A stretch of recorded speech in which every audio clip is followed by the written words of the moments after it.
Hello, this is Eshu. This talk is from the November 25th sit at Yuvik, where we spent the evening with an old teaching about sound, the story of Sona, the musician, and this question of how to tune our lives and our practice, not too tight and not too loose, and always listening for the music beneath it all.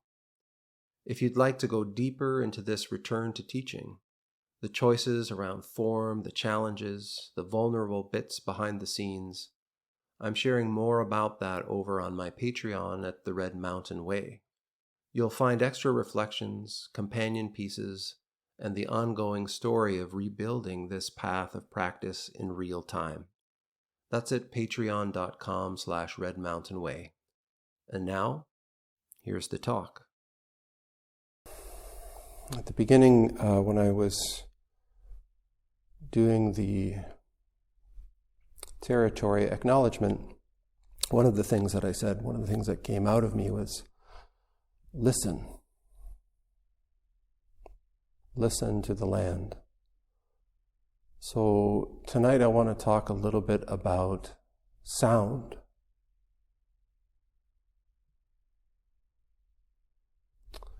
There's a story that I go back to over and over again with people who come to take up the practice of meditation or the practice of Buddhism or the practice of Zen. A story where the Buddha was traveling and came upon a musician. His name was Sona, and he played a stringed instrument. And he asked for guidance in how he should go about conducting his practice. I think this story is really important because so many of the stories of the Buddha involve him interacting with monks, renunciates. And this man was a musician, so he was a non-monk. And his question was about how he should go about doing his practice. And the Buddha gave this metaphor. He said, this practice, our practice, is like a stringed instrument. If you allow the strings to become too loose, then the strings won't make any kind of sound and you'll have no music. And if you tighten those strings too tight, then the strings will break, and once again, you'll have no music. So our practice is the middle way.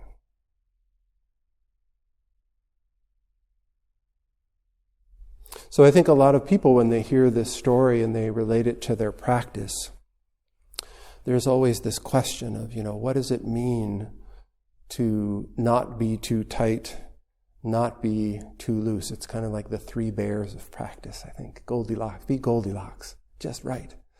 Well, what does that mean? Where is that? How long should I sit for? How frequently should I sit? How many retreats should I do? All of these kinds of questions, and we want these kind of definite answers. We want to get it right. And it's so often the case that we come to everything in our lives with this idea of right and wrong, and we go about doing things trying desperately not to get it wrong. And so we want an answer. I should sit this much time every day, or I should, do these prostrations or chant this sutra. I often talk about form in the Zendo. Form is important. It's important as a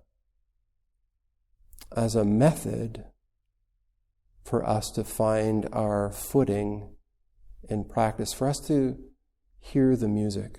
So much like learning an instrument, to take the metaphor a little further, when we learn an instrument, whether it's a stringed instrument, there's a whole bunch of mechanics that we have to learn first.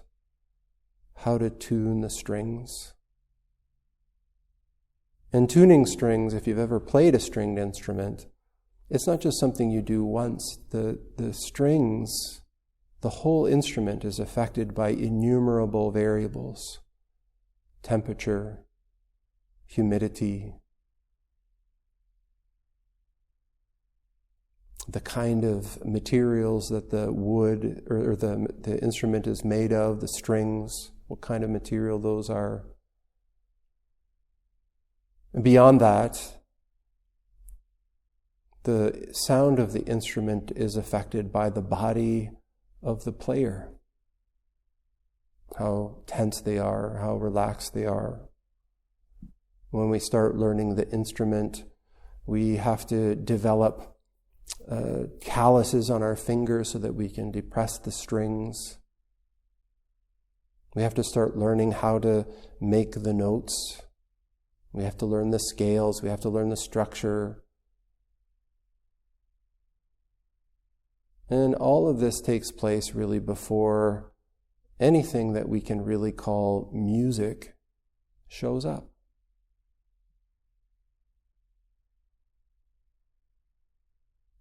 And in that beginning phase, we're really focused on getting those things right. And teachers often will teach, a very strict form because, if you start doing things with bad form, it develops bad habits and it will limit you later on. Practice is no different.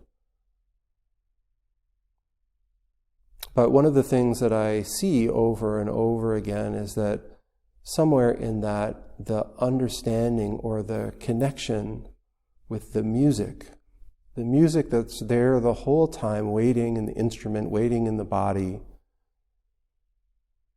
waiting for those things to come into a harmonious relationship so that it can be brought to an audible place. So when we're talking about our meditation practice, when we're talking about form in the Zendo, it's very much the same. Bow like this and sit like this. Why? Really, these are tools. It's a reliable structure that's been tested over time that allows a person's body to settle, allows your mind to settle, allows your emotions to settle to the place where you begin to perceive this sound. And make it Zen. It's the sound that is no sound. The sound of the activity of the unfolding cosmos. It's there all the time. In fact, there's little else, but most of the time we can't perceive it at all. We can't hear it at all because we're so busy in our minds and our bodies, thinking about the past and worrying about the future.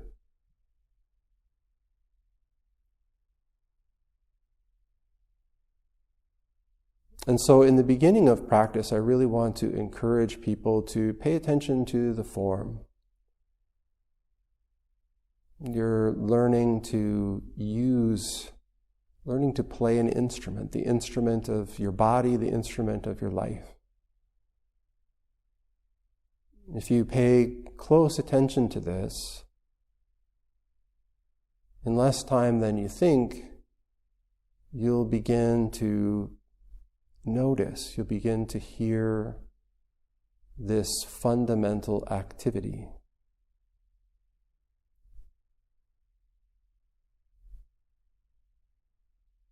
But I also want to make sure that you don't fall into thinking that that sound is held somewhere within the form. Or that if I just do the form right, if I don't get it wrong, I'll be able to hear that sound all the time. Our lives are constantly changing. Particularly when you're not living in a monastery, when you're not living the life of a renunciate monk, you have relationships and you live in a city and you have to buy groceries and pay your rent and do your work. And all of those factors contribute to the tuning of your instrument. So it's not a matter of, sit an hour a day or sit an hour twice a day or do 5-10-day retreats every year or anything like. There's no recipe for that tuning. As a musician, each of us has to come first to know our instrument. We have to know ourselves. Meditation can help us to come to know ourselves. We have to be able to perceive when all of those combined elements are collaborating and they're making the instrument too tight, driving too hard, wanting too much. We have to pick that up. We have to say, oh, I need to bring some kindness, some compassion into my practice. Maybe I'll sit a little less today. Maybe I'll rest or eat some healthy food or go for a walk in the rain.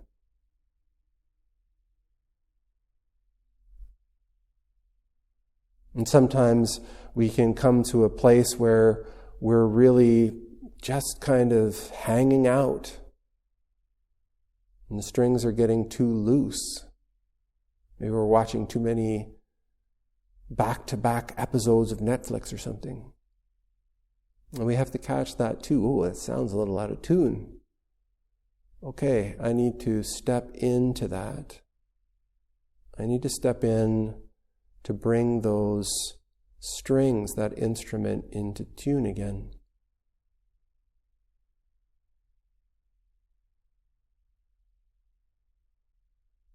In some ways, I think it's our nature to be looking for this place all the time, the place of rest, the place where we can sort of tick the box and say, oh, I'm doing my practice, so I'm good, it's good.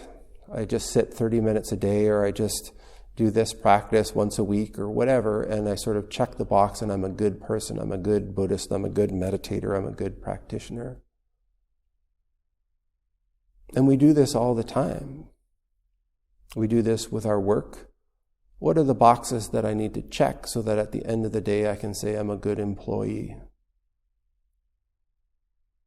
We do it in our relationships. What is the box that I need to check in order to be a good boyfriend or girlfriend or spouse, partner?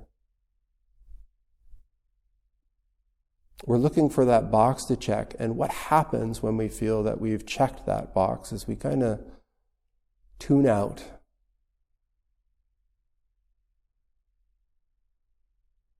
And there's like a pause. We're kind of going on autopilot in our lives, and there's nothing wrong with it. We all do it.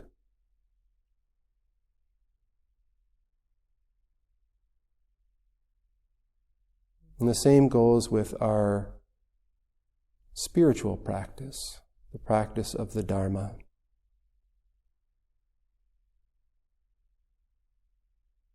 This life that we have is really precious. And one of the real admonishments or encouragements that comes from Zen practice is to really use your life well. And what that means to me is as much time as we can be in relationship with that music. When we catch ourselves, when we notice, I'm a little tuned out. We do a sound check. Do I need to step in, press in order to stay in relationship, to stay attuned to that activity, that sound? Do I need to soften, to open and become vulnerable, to find kindness and compassion in order to stay in relationship with that unfolding activity, that sound? These aspects of form that we do, the formal sitting and the formal walking and the chanting and the bowing and sitting quietly and making sure we're not disturbing the people around us, all of those things are tools. All of those things are supports that help guide us, that help sort of point us in the right direction so that we can begin to hear the music ourselves. The music isn't separate from those things, but the music is not those things.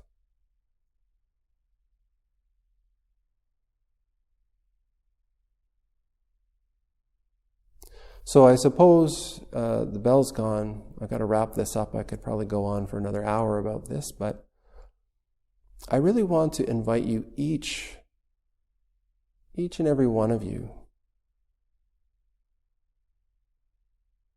to really consider how it is that you, with your unique Stradivarius violin, the unique, never before seen, never to be seen again instrument of your life, how do you play the song that is yours? How do you play that song in harmony with all of the innumerable instruments that are simultaneously playing as the unfolding activity, the unfolding music of the cosmos? Thanks for listening. This teaching, tuning the instrument of your life, is one I keep returning to, and I'm glad to share it with you here. If you want more than just the talks, and you're curious about the inner process as I continue stepping in with Zen West, you'll find more over at patreon.com/redmountainway. There's a whole Zen stream unfolding, reflections, behind-the-scenes notes, and the honest and sometimes messy process of stepping back into Sangha. I'd love to meet you there. Until next time.